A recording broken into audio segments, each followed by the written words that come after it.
Buenas tardes. Hoy vamos a hablarles sobre la historia de Rappi y cómo Rappi consigue utilizar diferentes modelos de compra para optimizar los costos. Y bueno, antes de comenzar a hablar sobre el tema, quiero presentarme. Mi nombre es Juan Mestre. Yo soy el gerente de negocios para el área de Flexible Compute para América Latina. Vivo en Brasil, en San Paulo, pero soy colombiano. Así que estoy súper feliz de estar aquí presentando. Y quería presentarles también a Pablo y a Lucas, que son los gerentes de FinOps de Rappi. Buenas tardes a todos, ¿cómo están? Bueno, como nos presentó, mi nombre es Lucas Ungri ¿Qué tal? Yo soy Pablo. y juntos somos Finos Manager en Rappi y en un ratito vamos a estar hablando del proceso de volver a Rappi más costo eficiente con el uso de todas las estrategias de precio y herramientas que nos brinda AWS. Perfecto, gracias Lucas. Gracias a vos, Juan. Bueno, vamos a entrar entonces en lo que interesa. Hoy vamos a hablar principalmente alrededor de un servicio que es S2. Y nuestro objetivo es que S2 sea tan flexible y tan disponible y tan elástico que satisfaga las demandas de prácticamente cualquier usuario en cualquier lugar del mundo, en cualquier momento. Entonces ese es básicamente un poco el objetivo a través de este servicio. Y este objetivo tiene tres, digamos, pilares fundamentales. Por un lado, optimizar precio y performance. Por otro lado, que la infraestructura sea tan adaptable que se encaje perfectamente en las cargas de negocios de nuestros clientes, obviamente, y que se ejecuten basados en las necesidades de ustedes, de los clientes, y no que sea al contrario, que el cliente tenga que ajustarse a las necesidades o a la disponibilidad de infraestructura. Bueno, vamos a entrar ya en asunto. Amazon S2, que quiere decir Elastic Cloud Compute, fue uno de los primeros servicios. Me parece que fue el segundo que lanzamos hace más de 10 años. Ahora no me acuerdo exactamente hace cuánto tiempo. Pero para los que están junto con nosotros, recordarán que en esa época lanzamos la instancia M1. Fue la primera que lanzamos y era solamente una instancia. Ese fue, digamos, como un primer experimento en el cual ofrecimos alquiler de instancias que se pagaban básicamente por el tiempo de uso, y un poco de esa forma de uso es que viene el concepto de Elastic Cloud Compute, que por eso el nombre S2 es básicamente SC o S2, Elastic Cloud Compute, ¿no? Desde esa época que lanzamos M1 hasta hoy, hemos evoluido muchísimo, tanto que hoy en día tenemos más de 500 tipos de instancias diferentes. Si mezclamos las diferentes categorías, ¿no? Categorías como máquinas de propósito general o máquinas burstable, que algunos de los que ya usan recordarán de qué se trata, pero no voy a hablar mucho en detalle de eso, o máquinas más optimizadas para procesamiento, o más para memoria, o más para I/O. Y si ustedes combinan esto con las combinaciones de memoria, combinaciones de almacenamiento, por ejemplo, combinaciones de computación acelerada como por ejemplo GPUs o cosas como FPGA, por ejemplo. En fin, cuando ustedes combinan todas esas opciones, tienen 500 opciones diferentes de instancias para que sean, básicamente ustedes tengan la instancia perfecta para el trabajo ideal, ¿no? Esto obviamente crea una diversificación muy grande de opciones, ¿no? Si ustedes se imaginan cómo son las regiones, las zonas de disponibilidad y todo lo demás, en cada una de estas regiones y en cada una de estas zonas de disponibilidad existe esta variedad enorme, gigante de máquinas. Les pido que recuerden eso porque eso va a ser bien importante en los próximos slides. Bueno, para quien ya trabaja con AWS, saben que hay varias formas de alquiler, digámoslo así, de instancias, de utilización de instancias. Cuando lanzamos M1, la opción disponible era On Demand, que es la primera opción. ¿Cómo funciona On Demand? Básicamente ustedes solicitan una máquina, esa máquina se entrega para quien la solicitó, para el cliente, y esa máquina se paga solamente por el tiempo en el cual ustedes la utilicen. De esta forma de utilización que surge ese concepto de elasticidad y funciona muy bien para cargas que son variables. Y quizás ustedes han escuchado aquella comparación de que la nube funciona un poco como un servicio, como la luz eléctrica, por ejemplo, en la cual ustedes pagan cuando conectan el enchufe y prenden lo que sea, un televisor, cualquier cosa, y pagan sobre la demanda de ese servicio. Y esa es básicamente la analogía de ese tipo de servicio sobre demanda. Entonces, funciona muy bien para cargas de trabajo variables, que no tienen que estar funcionando todo el tiempo, que las necesitan en algunos momentos del día o en algunos días de la semana o en algunos meses del mes, por ejemplo, o el final de semana, por ejemplo, ese tipo de cosas. Después, un tiempo más después, lanzamos o disponibilizamos el modelo de compra que llamamos instancias reservadas, que hoy en día llamamos de savings plans, que es una forma más flexible de utilizar cómputo. ¿Cuál es la diferencia? La diferencia es que con savings plans se hace un compromiso de uso. Entonces ustedes ven, el cliente ve, el que va a utilizar la nube, ve qué tipo de recursos necesita, por cuánto tiempo, digamos, qué cantidad de recursos necesita, y hace un compromiso y dice, bueno, voy a utilizar tantos recursos, tantas instancias o tantas horas de cómputo, por lo menos durante un año. Y con ese compromiso nosotros conseguimos entregar un descuento que es un descuento significativo y depende de la forma como ustedes contraten. El contrato mínimo es de un año y el contrato más largo es de 3 años, queriendo decir que si pagan, por ejemplo, anticipado el año o los 3 años, tienen descuentos mejores, porque eso nos ayuda a planificar cuántos recursos necesitamos, cuántas máquinas necesitamos. Entonces, con esa planeación podemos pasarles descuentos, los descuentos que nosotros obtenemos por planear la infraestructura. Y después, digamos, la estrella de la presentación de hoy, que vamos a hablar bastante, es Spot, Amazon Spot. ¿Qué es Spot? Les voy a hablar con más detalle, pero Spot básicamente es capacidad de reserva. Funciona como on demand un poco. Solamente se paga por lo que se usa, pero son máquinas que hacen parte de una capacidad de reserva. Ustedes se imaginarán que para satisfacer un uso sobre demanda, tenemos que tener una capacidad suficiente para que cualquier cliente, en cualquier momento, cuando conecte el enchufe para mantener la analogía, siempre tenga suministro de energía, ¿no? No que conecte y diga, bueno, se acabó porque todos lo están usando. Entonces, para garantizar que siempre hay capacidad y que desde el punto de vista de ustedes parece que la nube es infinita, para eso tenemos que tener una capacidad de reserva muy grande, que está el tiempo disponible simplemente para que ningún cliente tenga nunca un mensaje que diga no hay capacidad, se acabó la capacidad, ¿no? Y como es una capacidad que ya fue contratada, ya fue paga, es una cantidad que digamos es una capacidad que financieramente de alguna forma ya fue depreciada, entonces la podemos entregar con un descuento muy grande, un descuento significativo, con la diferencia que no hay compromiso. Entonces utilizan la máquina como si fuera on demand, pagan por el tiempo que la usan, no pagan por compromisos y tiene un descuento significativo. Bueno, esto que ustedes ven aquí, esto ilustra, es como si fuera una foto de una sección de una zona de disponibilidad de una de las regiones. Y aquí lo que estamos viendo es 3 tipos de máquinas, la M6G, C6i y C6G. Y como ustedes ven, esas máquinas están, digámoslo así, particionadas en los diferentes tamaños. Esto obviamente es un zoom a esas 3 instancias, pero esto lo tenemos que, digamos, extrapolar a las 500 opciones que existen. Entonces esto es más o menos como se vería de una forma conceptual, como se vería una zona de disponibilidad. Ahora, como les comentaba, para que esa zona de disponibilidad, esa región, sea realmente elástica y pueda satisfacer la demanda de todos los clientes, tenemos que tener esa capacidad de reserva que yo les comentaba anteriormente. Entonces, ¿cuál es la idea de esa capacidad de reserva? La idea es que siempre haya capacidad. Entonces, ¿cómo planeamos la capacidad en los data centers? ¿Cómo definimos cuántas máquinas vamos a tener?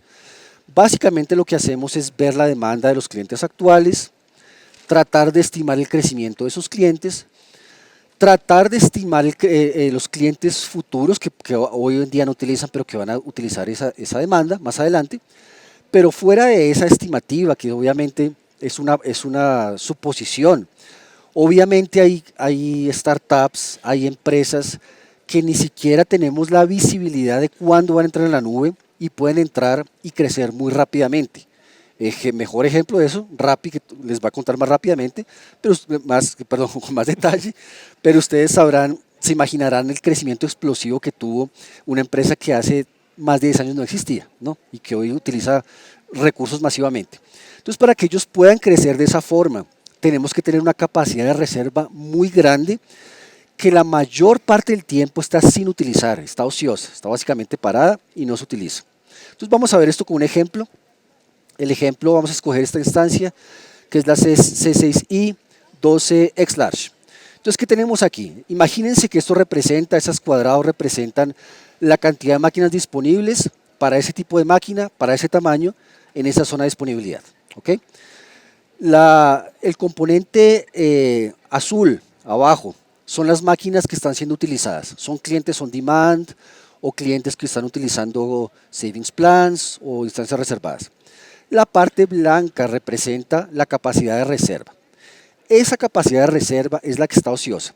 Y si se imaginan, esto lo estamos viendo en un tipo de instancia. Esto se replica en todas las instancias todo el tiempo. Entonces, unas tienen más, otras tienen menos, pero básicamente siempre hay una capacidad ociosa disponible, siempre hay una capacidad de reserva disponible. ¿Okay? Eso es lo que llamamos pools de capacidad de reserva. Ahora, es de ese pool de reserva de donde los clientes pueden utilizar las instancias de spot. Entonces son máquinas que no están siendo utilizadas, que están prendidas, están actualizadas, son los mismos tipos de máquinas y por eso las podemos entregar con un descuento significativo. Y esto es lo que llamamos las instancias spot.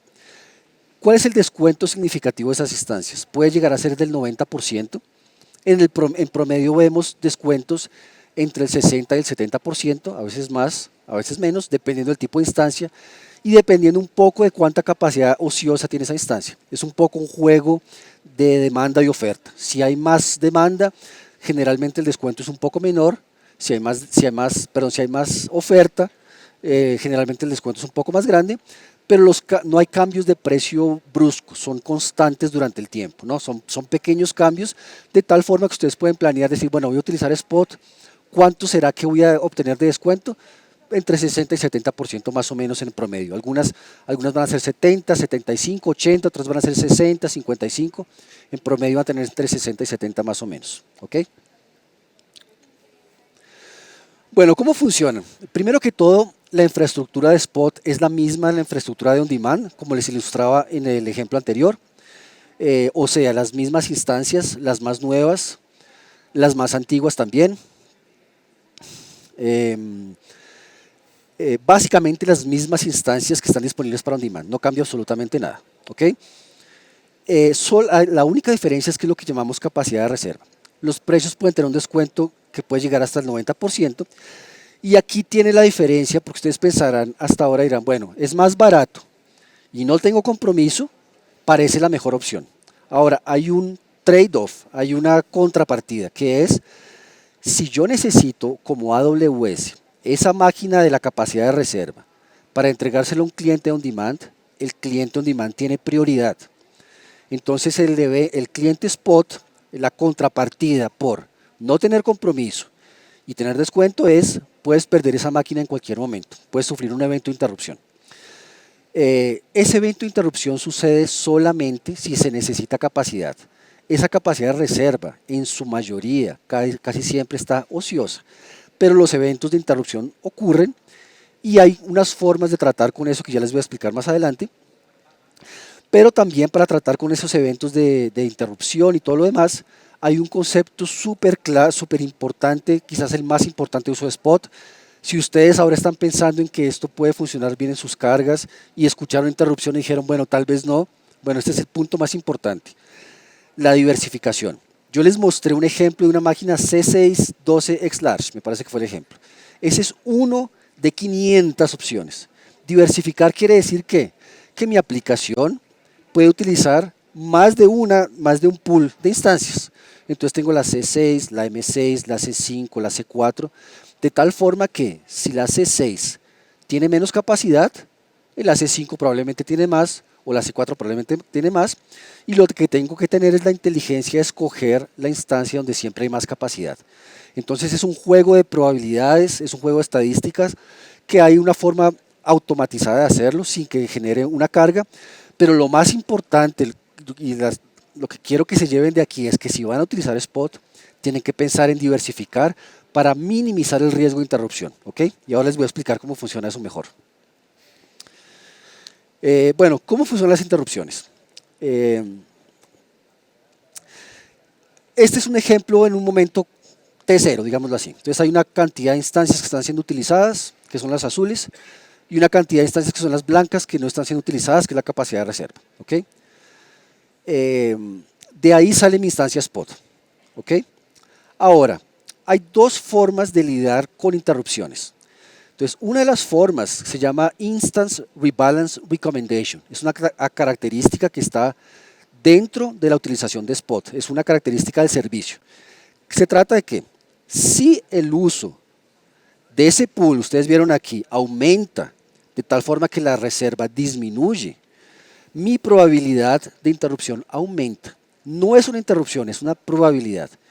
Y ese Rebalance Recommendation lo que está haciendo es ver si la instancia tiene una probabilidad alta, no voy a esperar a que sea interrumpida, la voy a cambiar por otra, antes de que sea interrumpida. ¿Cuál es la ventaja de hacer esto? Y porque igual ustedes van a tener que cambiar la instancia porque está en un riesgo alto de interrupción. La ventaja es que tienen más tiempo para tomar alguna acción.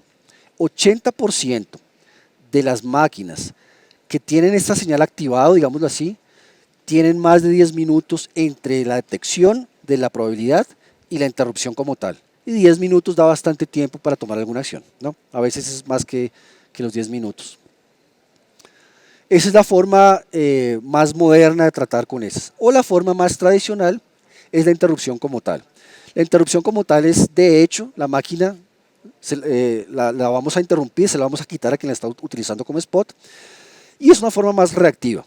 En ese caso se tienen solamente 2 minutos y son 2 minutos en que está garantizado que la máquina se va a perder. En esos 2 minutos se pueden ejecutar procesos automáticos para, por ejemplo, digamos, sacar la instancia de un load balancer si fuera una aplicación web, por ejemplo, o de un grupo de autoscaling, hacer los ciclos de power off, de power on, los life cycles hooks y ese tipo de cosas que tienen que hacer para que puedan reemplazar esa máquina por otra máquina, ¿no? Y el Instance Termination Notice, que es el más, digamos, más tradicional, digámoslo así, les da 2 minutos, el Instance Balance Recommendation les da más tiempo y es una probabilidad, de hecho no es una interrupción como tal, ¿ok? Ahora, entonces cuando sucede la interrupción, ahí aparece la señal en 2 minutos. ¿Con cuánta frecuencia suceden estas interrupciones? Si vemos el datacenter en una región entera, por ejemplo, lo que vemos es que históricamente menos del 5% de las máquinas en spot fueron interrumpidas. O sea, de 100 máquinas que ustedes utilizaron, 5 fueron interrumpidas en un periodo de 3 meses, ¿no? Las otras no fueron interrumpidas, lo cual quiere decir que fueron máquinas que fueron intencionalmente apagadas por el propio usuario.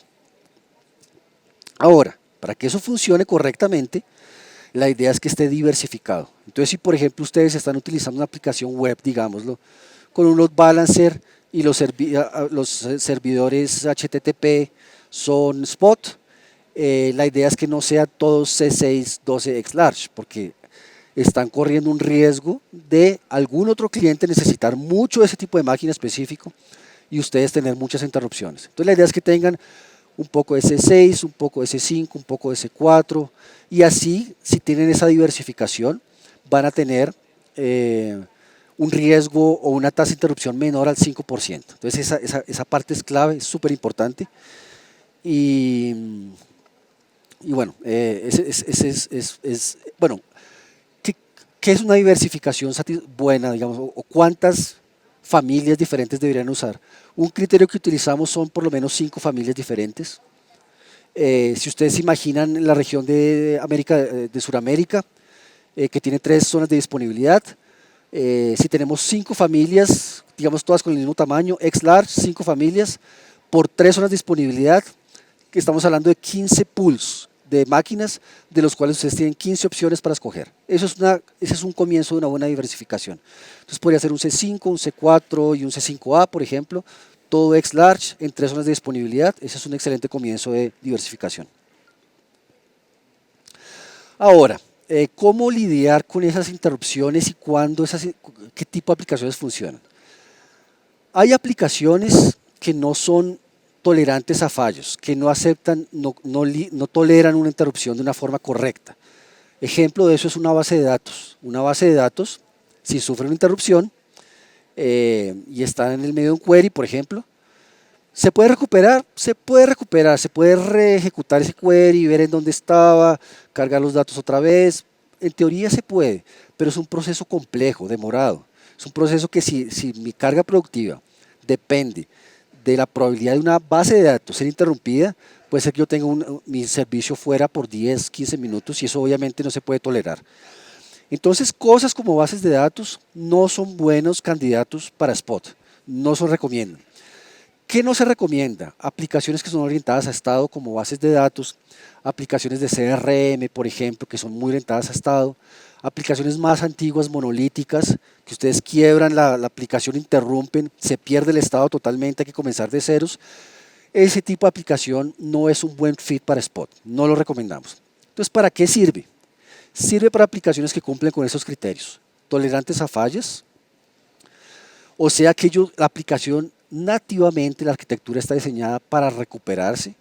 Ahora, las aplicaciones, nuestro CTO dice, Werner Vogels dice todo, tiene una frase famosísima, quizás algunos de ustedes la han escuchado, dice todo falla todo el tiempo.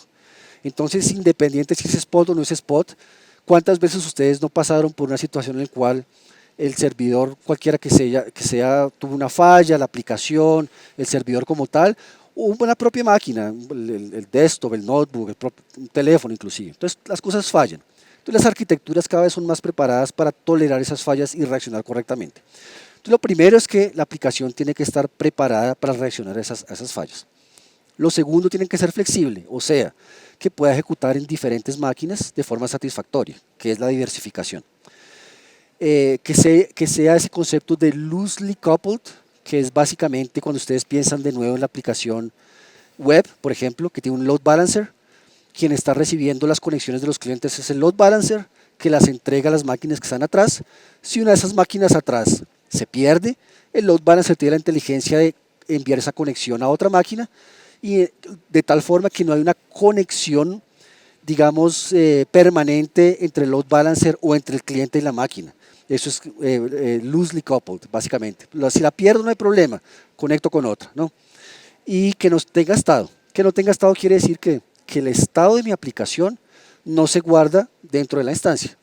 Ejemplo, nuevamente, aplicación web, cuando tienen, digamos, un e-commerce y el cliente accesa el e-commerce a través del servidor web. Si yo pierdo esa máquina, el estado, digamos, por ejemplo, estaba haciendo una compra, el carrito de compras, todo ese tipo de cosas, no está en esa máquina, está en el backend, en una base de datos. Entonces la puedo perder, es descartable, la puedo reemplazar por otra. Mi preocupación es cómo la reemplazo y cómo la reemplazo de forma rápida, ¿no? Entonces, aplicaciones típicas, servicios web, containers. Si ustedes tienen hoy Kubernetes, ECS, EKS, ese tipo de cosas, es un fit natural, Spot con EKS o con SS o con containers, computación de alta performance, pipelines de desarrollo, CI/CD, Big Data, EMR, ese tipo de cosas, Machine Learning. Esas son algunas categorías típicas de uso de Spot. Si hoy ustedes tienen ese tipo de aplicaciones, les recomiendo muchísimo que investiguen un poquito más sobre Spot porque les va a reducir muchísimo los costos. Ahora, al final, ¿ustedes qué necesitan? ¿Solamente Spot o solamente On Demand o solamente Savings Plans? No voy a hablar mucho de esto porque Lucas y Pablo van a hablar con detalle como lo hizo Rappi, pero la idea es que al final ustedes tienen un balance entre todo. Van a hablar un poquito de On Demand, un poco de Spot y un poco de Savings Plans, dependiendo de las cargas que ustedes tienen. La idea es que es una combinación. Aquí hay algunos ejemplos de cómo esto funciona. Por ejemplo, en el caso de streaming de video, que no puedo interrumpir, es una aplicación orientada a estado, pero es una aplicación que depende de la demanda, entonces puedo utilizar 100% on demand. Pero hay otros casos como Analytics que puedo tener un mix de todas las formas de compra. Entonces hay que definir y determinar cuál es mi mix perfecto, y el ejemplo de Rappi va a ser excelente para que ustedes entiendan esto un poco mejor. Ahora, ¿cómo integran Spot? Spot está integrado en nuestros servicios nativos, como por ejemplo formas de lanzar instancias, grupos de autoscaling, EC2 Fleet, CloudFormation, herramientas de aplicación como Batch, Elastic Beanstalk, o integraciones de servicios como por ejemplo containers, como les había dicho antes, ECS, EKS, Fargate, o SageMaker, por ejemplo, EMR para Big Data. Todos esos son servicios gerenciados, pero si ustedes no utilizan servicios gerenciados, lo que nosotros llamamos autogerenciados, por ejemplo, tiene una instalación de Kubernetes autogerenciada, por ejemplo. Ahí también esas aplicaciones tienen los plugins necesarios para conectarse con los APIs de S2 para solicitar instancias Spot y para utilizar estrategias de lanzamiento como autoscaling o ese tipo de cosas, ¿no? Entonces cosas como Packer, como Cloudera, como Databricks, Kubernetes, Jenkins, por ejemplo. Y adicionalmente para quien es relativamente nuevo con Spot y quiere comenzar a experimentar, tenemos un servicio que llamamos de AWS Spot Blueprints, que son scripts en CloudFormation o en Terraform, que tienen para aplicaciones específicas. Entonces, para Analytics, o para Containers, o para Batch, o para Machine Learning. Entonces, ya está el código listo, que ustedes lo ejecutan y les genera el ambiente completo ya incorporando Spot y lo que sea necesario. Entonces, es una forma muy buena también de comenzar a trabajar con esto. Bueno, esta es la palabra interrupción en la cabeza. Ahora van a ver una interrupción en la presentación y le voy a pasar la palabra a Lucas para que les cuente la historia de Rappi y bueno, estas cosas que le estábamos mencionando. Muchas gracias, Juan. Bueno, buenas tardes a todos. Para los que recién se nos unen a la charla, mi nombre es Lucas Ungri, estoy junto a Pablo Barroso, que es mi compañero. Ambos somos Finance Manager en Rappi. Y vamos a estar hablando un poco de las diversas estrategias y metodologías que fuimos implementando en la infraestructura para volver un servicio costo eficiente en el uso de AWS. Vamos a ver qué disparó esta necesidad, cómo fue lo que atravesamos y al final vamos a estar hablando un poquito de los resultados que obtuvimos y algunas conclusiones que sacamos de todo este proceso. Seguramente, siendo de Colombia, todos conozcan Rappi. Rappi es una super app latinoamericana que ofrece a sus clientes deliveries rápidos de todo tipo de productos. Tenemos productos de restaurantes, farmacias, supermercados, etc. Durante la primera etapa de Rappi, todo el foco estuvo puesto en lograr desarrollar innovación para estos productos y entregarlos para un mercado de una constante demanda por este tipo de servicio. Sin ir más lejos, la pandemia fue un gran impulsor de varias de nuestras soluciones que tenemos hoy en día. Ese enfoque en el cliente y en el producto nos permitió crecer muy rápidamente, año tras año, Q tras Q, fue ininterrumpido durante 3 años. Pasamos de 0 órdenes hace 4 o 5 años atrás a casi 30 millones de órdenes hoy. Y ese crecimiento exponencial realmente no lo hicimos prestando puntual atención a la eficiencia o cómo utilizamos los recursos, sino simplemente enfocándonos en el cliente. Eso nos llevó a que la cuenta AWS termine creciendo tanto más que Rappi, y si bien nosotros teníamos un procedimiento de control de costos semanal, en el cual buscamos outlier en los servicios, no estaban apuntados a lograr costo eficiencia en el uso de la infraestructura. Entonces, si bien los equipos de producto e ingeniería festejaban los éxitos, los equipos de finanzas como que no estaban tan de acuerdo en la manera en la que lo estábamos logrando, y obviamente no tardó en llegar el requerimiento de nuestro CFO a nuestro equipo, o mejor dicho, al equipo de ingeniería, para que poder entender cómo estábamos utilizando la infraestructura, cómo era ese costo variable que todos los meses aumentaba y realmente volvernos más costo eficiente en el uso sin perder esta velocidad de desarrollo que Rappi traía. Así fue que desde la perspectiva estrategia, el equipo de Cloud fue quien decidió tomar el tema. En ese momento Pablo y yo éramos Project Manager del equipo y la lógica era que era el equipo que mejor conocía la infraestructura deployada en Rappi, cuál era su arquitectura y cuáles eran los drivers que manejaban los costos. Después de unas cuantas reuniones y debates sobre cómo podíamos encarar este tema, llegamos a la idea de tomar 2 caminos en paralelo. Por un lado, íbamos a estar desarrollando un proyecto en el corto plazo con el conocimiento que teníamos de la infraestructura en ese momento, y por el otro, íbamos a desarrollar un equipo que esté orientado a setear buenas prácticas, procesos y metodologías que nos permitan volvernos más eficientes a medida que vayamos ganando más conocimiento. Ese proyecto, al que nosotros llamamos Cost Efficiency Workstream, fue un proyecto a través de todas las áreas de ingeniería. Y al involucrar a tantos equipos, necesitábamos definir algunos principios que nos ayudaran a tomar las decisiones en una sola dirección. Esos principios que decidimos en ese primer proyecto fueron la eficiencia, la resiliencia y, por último, la trazabilidad. Para definir eficiencia, siempre uso una frase que escuché también en un summit de Mike Rosenberg, que es: hagan sus arquitecturas lo más pequeñas posible sin hacerlas pequeñas. Como escucharon de Juan, la variedad de opciones que hay para cada situación de negocio es amplísima Y eso fue lo que empezamos a hacer en Rappi. Empezamos a medir y monitorear toda nuestra infraestructura en búsqueda de máquinas o recursos que tengan baja o nula utilización, con la idea de precarlos o simplemente redimensionarlos al tamaño correcto.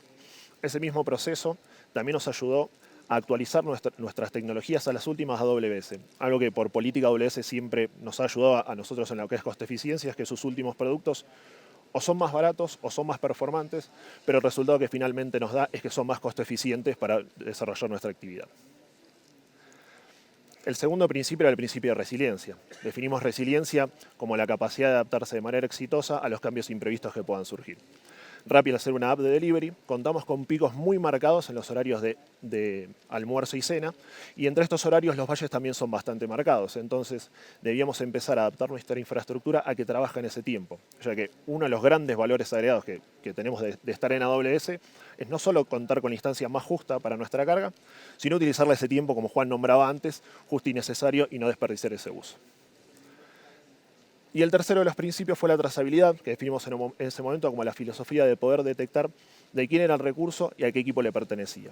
Esto con la idea de empezar a trasladar esa responsabilidad que antiguamente estaba en los equipos de procurement hacia los equipos de tecnología, que es lo que entienden cómo poderlo utilizar de mejor manera.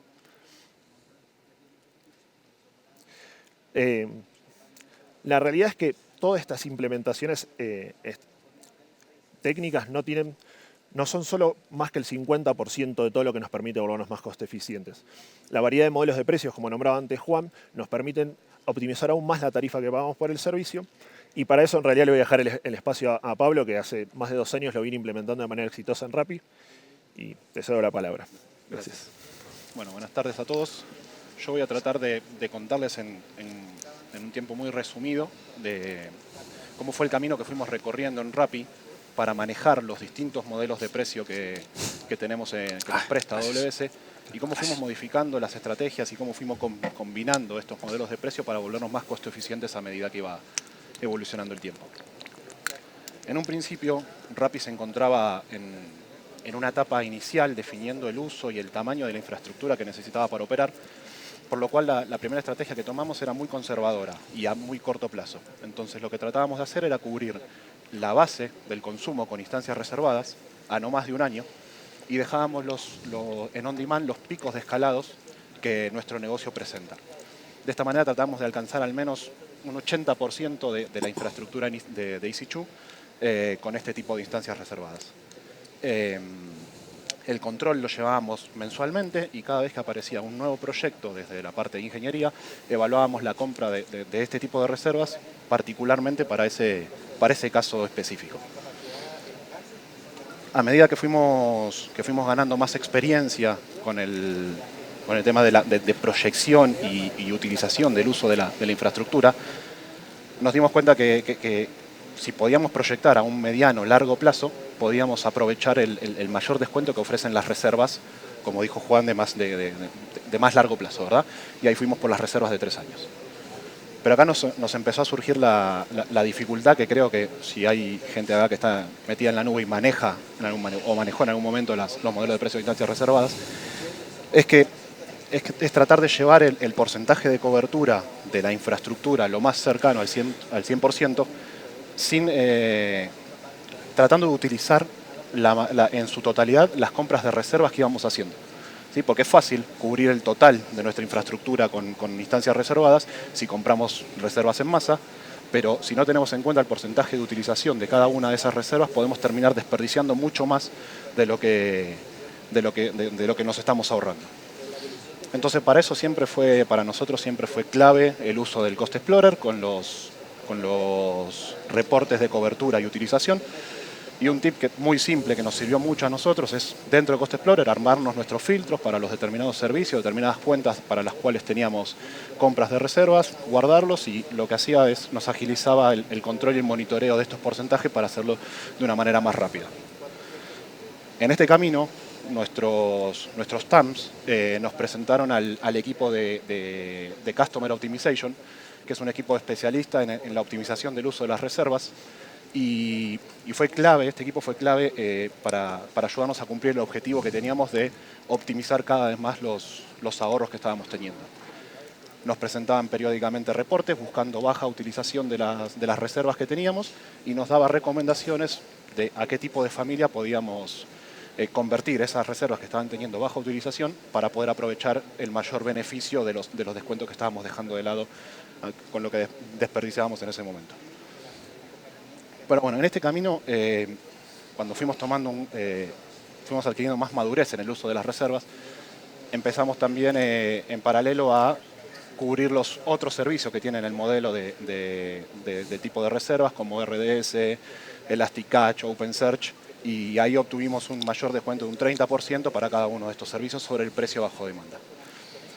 Pero como nos consideramos unos apasionados nos fuimos empezando a considerar apasionados con la optimización de los costos, comenzamos y teníamos mucha madurez con el uso de las reservas, comenzamos en paralelo el uso de las instancias spot, que hace un ratito Juan nos comentaba.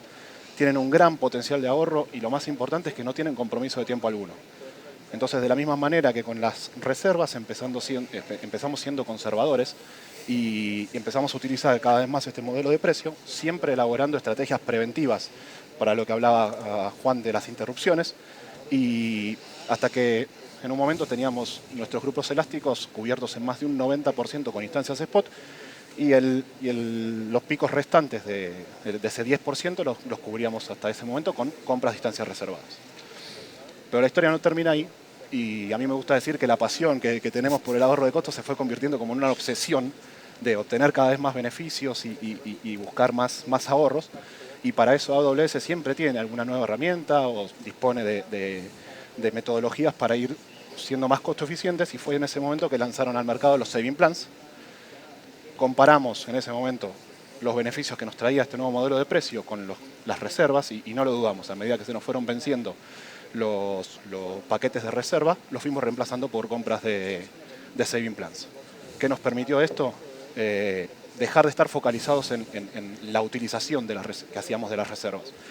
Porque una de las grandes ventajas que tiene Saving Plans es que se acomoda automáticamente en donde mayor posibilidad de ahorro hay. Y si la compra del Saving Plans es adecuada para la infraestructura que tenés en ese momento, prácticamente el desperdicio se lleva a 0%.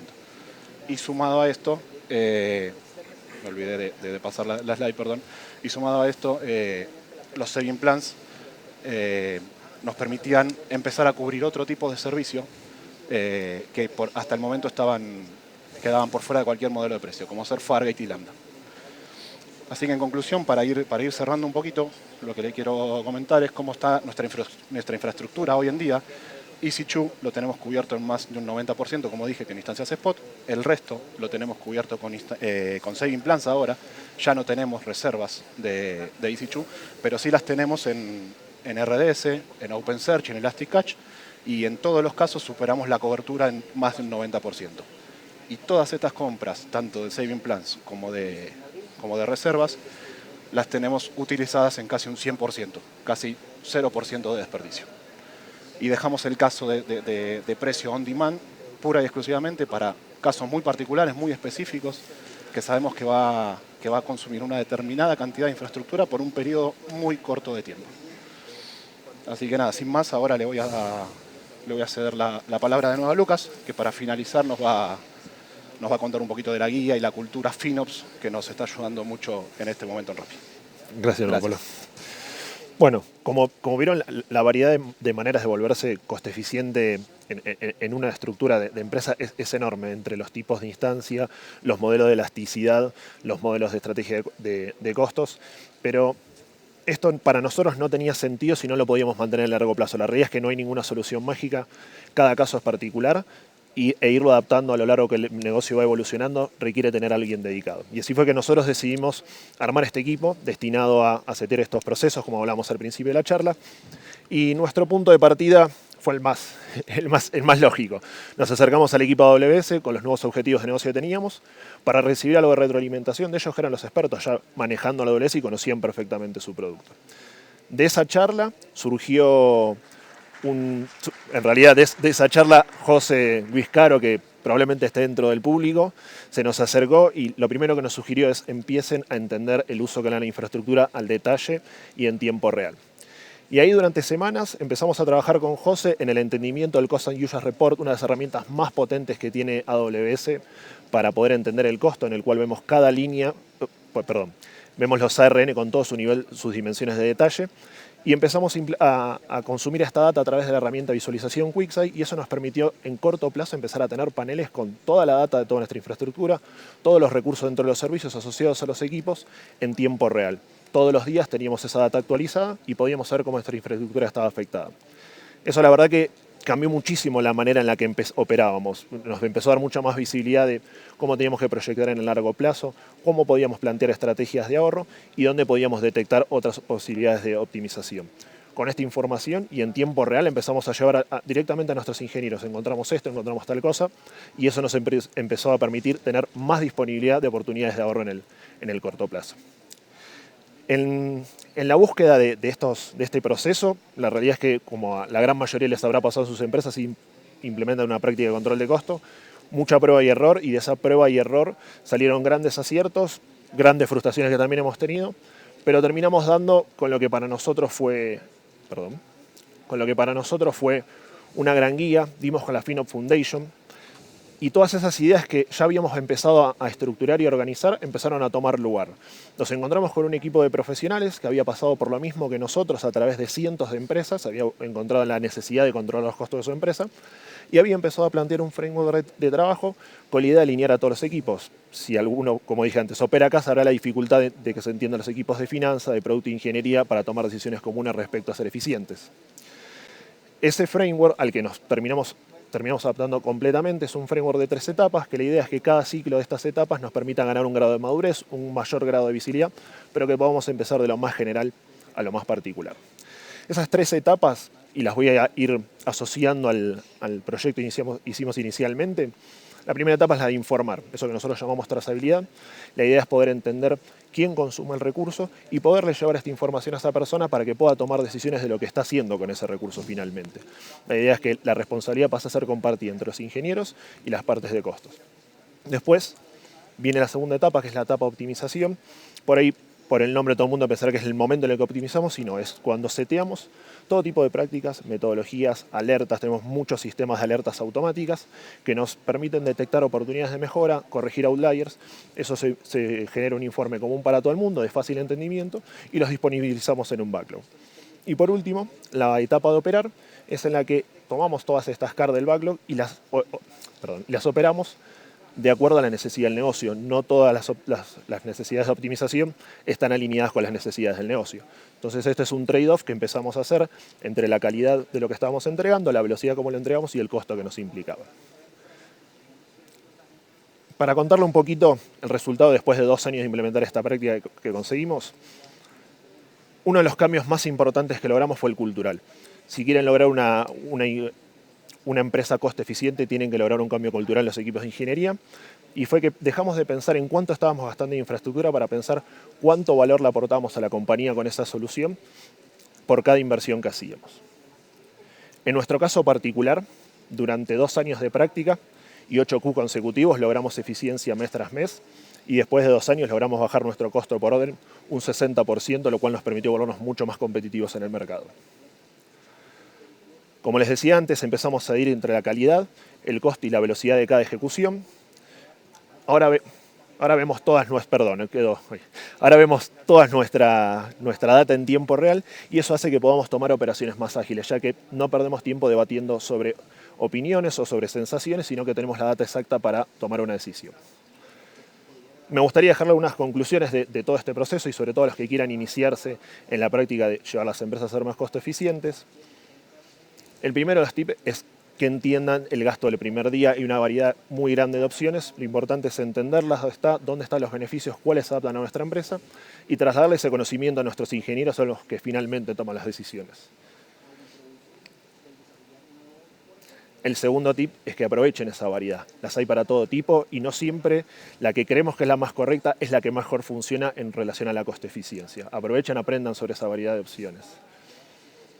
formen un equipo destinado a esto. Esto es un proceso que no es fácil, habrán visto que hay cientos de opciones, perdón, casi miles de opciones respecto a cómo ser más eficiente. Lo mejor es tener un equipo que esté destinado a pensar esas estrategias, saber cómo implementarlas en la empresa y a llevar la filosofía a todos los equipos. Planifiquen a largo plazo.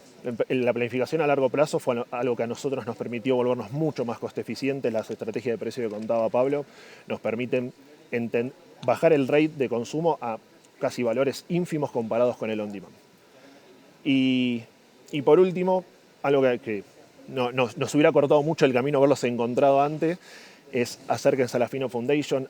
Miles de personas sufriendo lo mismo que hemos pasado todos, dispuestos a ayudar, dispuestos a culturizar, dispuestos a darles una mano con sus empresas, totalmente desinteresadamente, donde nosotros encontramos mucho apoyo con lo que hacemos a diario y participamos también de manera activa.